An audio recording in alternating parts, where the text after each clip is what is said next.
O Senhor esteja convosco. Proclamação do Evangelho de Jesus Cristo, segundo Marcos.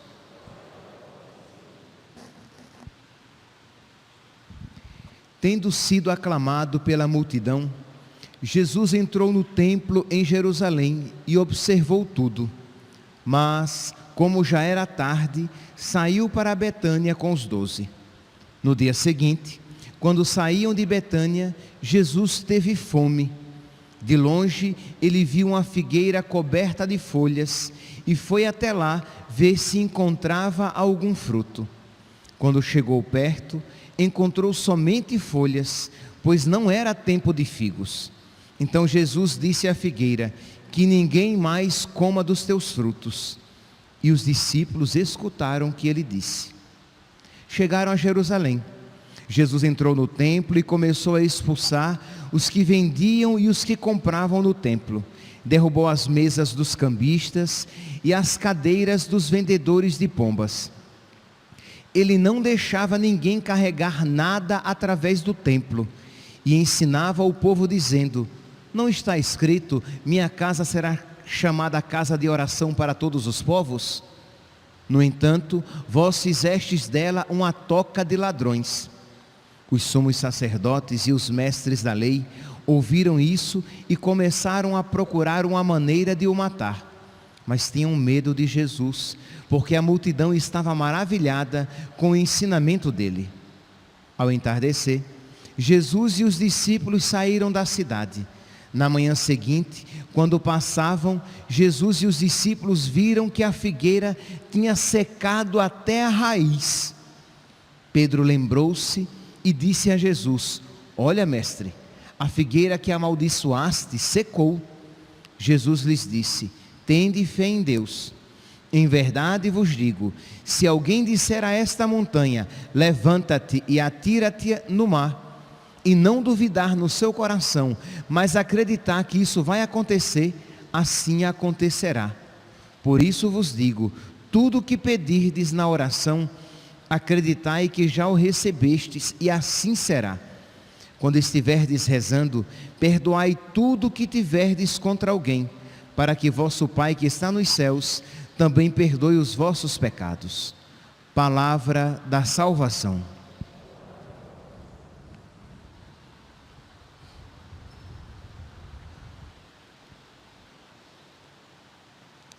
Caríssimos irmãos e irmãs, estamos na 8ª semana do tempo comum e o evangelho que nos é apresentado, este longo evangelho, nos mostra dois acontecimentos: Jesus que amaldiçoa a figueira e Jesus que purifica o templo de Jerusalém. Vou me deter sobre a primeira parte, Jesus que amaldiçoa a figueira. Acredito que todos vocês, pelo amor de Deus, né, todos vocês já ficaram em algum momento intrigados com essa passagem. Isto é, Jesus que passa diante de uma figueira, que ele está com fome, mas não é tempo de figos. Então, não sei se quando eu vi pela primeira vez, mas em algum momento eu me espantei, como que me perguntando: mas não era tempo de figos? Coitadinha da árvore, coitadinha da figueira, não era tempo de figos e Jesus quis encontrar figos. Jesus estava querendo o impossível? Então vamos lá. Primeiro aqui, meus santos, nós temos que saber que Jesus, quando realiza um gesto, ele tem um sinal salvífico para nós, para a sua igreja. E a figueira para Israel, a figueira era uma figura de Israel. A figueira é a casa de Israel. Ora, Se a figueira é a casa de Israel, e Jesus com fome vai a ela buscar algum fruto, nós podemos aqui perceber que não é simplesmente um fruto material. Os padres da igreja, cito aqui em particular Santo Agostinho de Hipona, refletindo sobre este evangelho, ele diz assim, que Jesus tem fome das nossas boas obras. Não era simplesmente do figo, o figo era apenas um sinal. Amaldiçoada não foi simplesmente a figueira era apenas um sinal. Amaldiçoada, de modo a secar até a sua raiz, foi a casa de Israel. Por quê? Porque não estava produzindo bons frutos, boas obras. No mesmo sentido, nós podemos encontrar Jesus no alto da cruz, que tem sede, e os místicos, os escritores místicos, cito aqui em particular Santa Teresinha do Menino Jesus, ela vai dizer que Jesus tinha sede de quê? Tinha sede do nosso amor. Então, da mesma maneira que Jesus no alto da cruz tinha sede do nosso amor, Jesus aqui, quando se dirige à figueira, ele tem fome do nosso amor, ele tem fome das nossas boas obras. A primeira leitura de hoje, retirada do livro do Eclesiástico, ela nos mostra o elogio às grandes pessoas, o elogio às pessoas de fé, o elogio às pessoas generosas. Aqui, Eclesiástico, capítulo 44, versículo 10. Ao contrário dos homens maus, que serão esquecidos, pois não fizeram nada de bom, mas ao contrário destes, dos maus, são os homens de misericórdia. Seus gestos de bondade nunca serão esquecidos. Eles permanecem com seus descendentes, e seus próprios netos são a sua melhor herança. Então, esse elogio a esses homens bondosos, de misericórdia, homens generosos para com Deus. Então, o espírito da liturgia da palavra de hoje é este, um convite à generosidade, um convite às boas obras, um convite ao amor. Mas produzir obras boas, atos de amor, porque Jesus deles quer necessitar. Ele que de nada necessita, porque é Deus, Ele porque nos ama, Ele tem sede das nossas boas obras e do nosso amor. E você então poderia dizer, mas padre, mas o que então eu irei fazer para saciar a fome do meu Senhor, para saciar a sede do meu Senhor? Então eu trouxe aqui um trecho da vida. Eu comentava aqui que Santa Teresinha, apenas para os mais novos, né, os mais antigos sabem, muitas vezes algumas pessoas já perguntaram, todas as vezes que eu cito Santa Teresinha, eu aponto para o altar, e aí algumas pessoas não sabem. E aí já me perguntaram, padre, por que o senhor, quando fala de Santa Teresinha, o senhor aponta para o altar? Porque dentro deste altar estão as relíquias de Santa Teresinha. Então, esse altar tem as suas relíquias, por isso que eu sempre aponto para o altar quando me refiro, e é por isso também que nós sempre, quando invocamos Nossa Senhora Auxiliadora, São José, invocamos também Santa Teresinha e o santo do dia, se por acaso estivermos celebrando. Então, algumas pessoas perguntaram também, padre, por quê? Então, agora lembrei, então a curiosidade foi sanada, foi satisfeita, é por isso. E é claro, porque temos devoção a Santa Teresinha. Muito bem, então eu citava que Santa Teresinha diz que Jesus, ele tem sede do nosso amor, da mesma maneira que Jesus aqui no Evangelho tem fome do nosso amor, das nossas boas obras. E há uma outra Teresa de Calcutá, que experimentou isso também na sua vida. Santa Teresa de Calcutá, ela era freira de Loreto, e Jesus estava pedindo a ela que ela saísse do convento de Loreto para fundar uma outra casa, para fundar uma outra ordem. E Santa Teresa estava amedrontada, porque, imagine, Jesus pedia a ela freiras indianas, freiras que fossem Maria e Marta, que fossem contemplativas e que fossem ativas, freiras que estivessem vivendo ali no meio dos pobres e os servindo.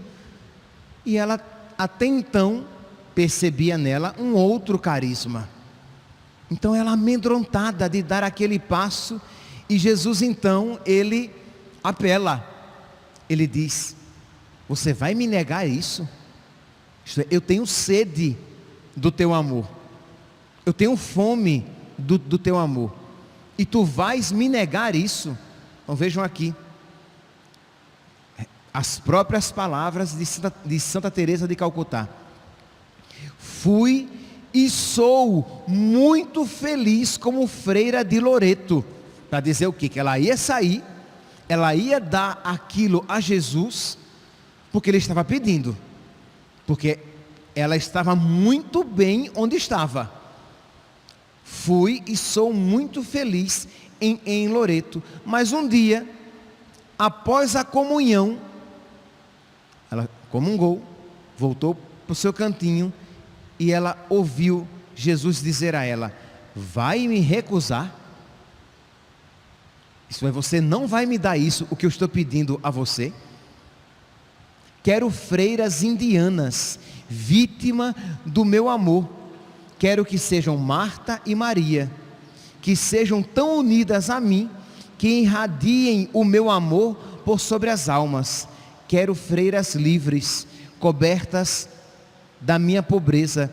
Quero freiras obedientes, cobertas da minha obediência da cruz. Aí segue, e mais à frente Jesus novamente apela: vai recusar a fazer isso por mim? Meus santos, é claro que Jesus poderia fazer surgir freiras indianas como bem lhe aprovesse, mas ele queria isso dela. Ele tinha fome daquele amor, daquela freirinha ali. Ele sentia fome e sede do seu amor.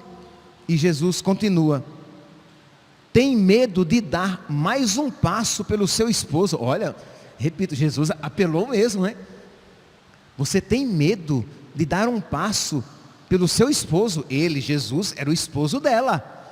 Ela é uma freira, comprometida com ele. Você vai negar isso ao seu esposo?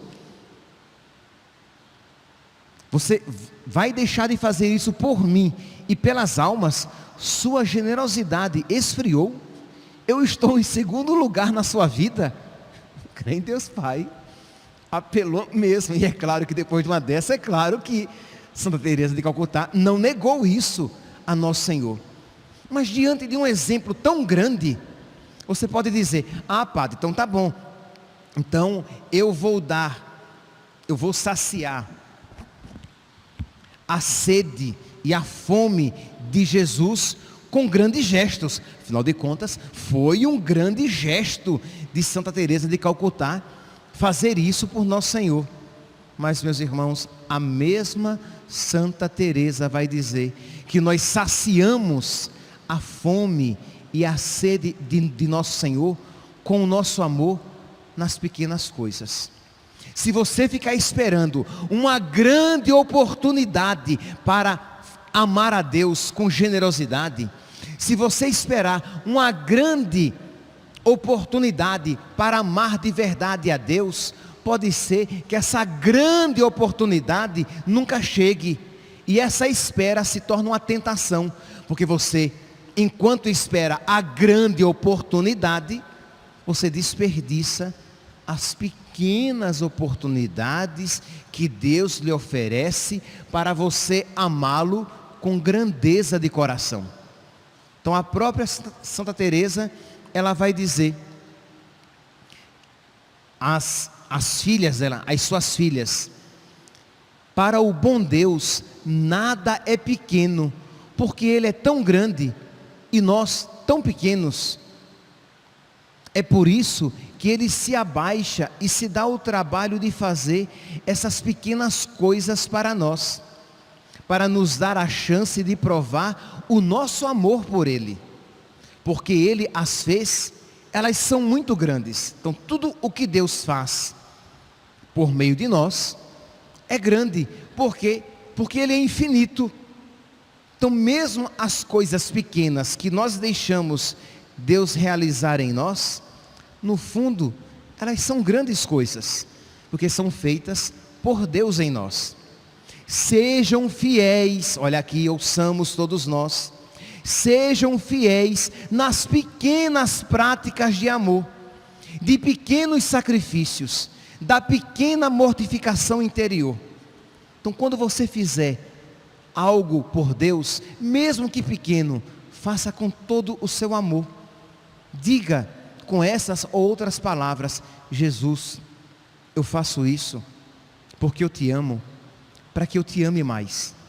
Então você, sei lá, vai dar de comer ao seu filho, vai preparar a comida em casa, e você diz: Jesus, eu quero fazer por amor a ti, e eu quero fazer isso porque eu te amo, para que eu te ame mais. Hoje é sexta-feira, então hoje é dia de abstinência de carne.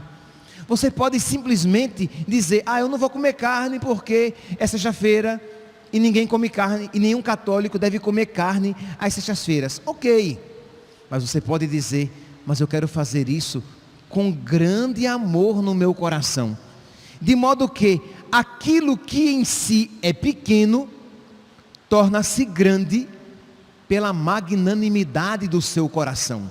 Como você faz com coração magnânimo, como você faz com coração grande, como você faz com grande amor, aquilo que em si era pequeno torna-se grande, e você sacia a fome de amor que Deus tem.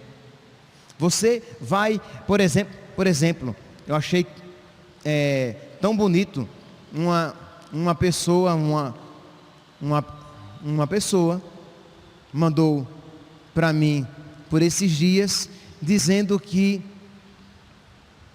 às vezes o seu descanso depois do almoço ela oferecia pela fecundidade do nosso ministério, para que outras pessoas que ouvissem a homilia fossem tocadas. Essa pessoa pessoalmente não conhece, mas oferece isso. E por que ela faz isso? Porque ela quer que outras pessoas amem a Deus, ela quer que outras pessoas conheçam a Deus, ela quer que outras pessoas amem e conheçam a igreja de Deus, a igreja de Cristo. E por puro amor faz isso, porque eu te amo, para que eu te ame mais e outras pessoas te amem e te amem mais. Nós tínhamos, já é falecida, uma paroquiana que ela vinha à missa geralmente de manhã, e depois ela estava livre para isso. Depois ela ia pegar algumas pessoas doentes para trazer a missa em outros horários, em outros lugares, para que outras pessoas pudessem também participar da missa e pudessem comungar. Quer dizer, um gesto de pura gratuidade e de amor a nosso Senhor. Ela queria que outras pessoas recebessem Jesus, e como aquelas pessoas não tinham quem as levasse para a igreja, ela se predispunha a isso. Percebe? Um ato de amor. Então você que nesses meses agora de junho, você que está bem de saúde, que não está doente, nesses meses de junho, julho, às vezes aqui em Cuiabá, às vezes a água fica fria, aí você diz: eu vou tomar banho frio, e vou oferecer a Jesus essa penitência, porque há tantos católicos que não fazem penitência. Eu vou oferecer a Jesus esta penitência, pela conversão dos pecadores. E o que é isso se não amor? Você ama a Deus e quer que outras pessoas o amem também. Então você alegra o coração de nosso Senhor e você sacia a fome que nosso Senhor tem de boas obras, de amor. Porque, meus santos, ao contrário da figueira, que tem tempo de figo e tempo de não dar figo, nós devemos sempre estar no tempo das boas obras. Nós não podemos não ter boas obras para oferecer a Deus. Nós precisamos sempre amar a Deus, na alegria e na tristeza, no outono, no inverno, no verão e na primavera. Nas 4 estações devemos ter frutos de amor a Deus. Meus irmãos, peçamos ao nosso Senhor essa graça, que você hoje, ouvindo essa palavra, que você depois, silenciando o seu coração, se recolhendo num dado momento, peça a Deus a graça de amá-lo com grandeza de coração. Peça a Deus a graça, a ciência, a sabedoria de ver nas pequenas oportunidades da sua vida grandes ocasiões de amor. Nas pequenas oportunidades. Quando eu era seminarista, e termino, eu lembro do meu primeiro, assim, depois que eu tive consciência, assim, do meu primeiro pároco. Eu era seminarista, eu nem era seminarista ainda, eu deveria ser catequista. E esse padre uma vez me falando que quando ele era seminarista, quando ele era seminarista, ele estava no seminário e o seu superior, ele estava no seminário em um lugar frio. E ele dizia assim, que o seu superior era um homem grande, tinha as mãos grandes, era um homem branco, as mãos grandes, e o lugar era frio, que as suas mãos rachavam devido ao frio. E para aqueles que passam frio, às vezes dá uma coceira, uma vontade de coçar as mãos.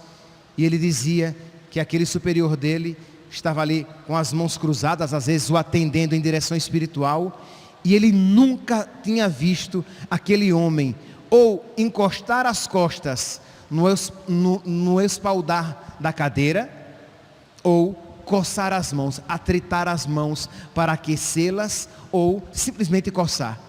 Isto é, isso que era oferecido como amor a Deus. Percebe, meus santos? Mas lembre-se, essas coisas precisam ser escondidas, porque se são vistas, podem ser ocasião de vaidade. Aquele religioso fazia, ele achava que era isso, mas não que ele dizia a ele.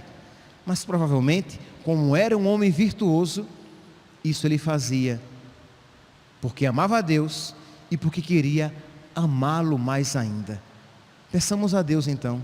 Peçamos a Deus por intercessão de Nossa Senhora, peçamos a Deus por intercessão dos santos penitentes, homens e mulheres e crianças da nossa igreja, para que eles nos ensinem também a aproveitar as pequenas ocasiões da vida como grandes oportunidades de amor.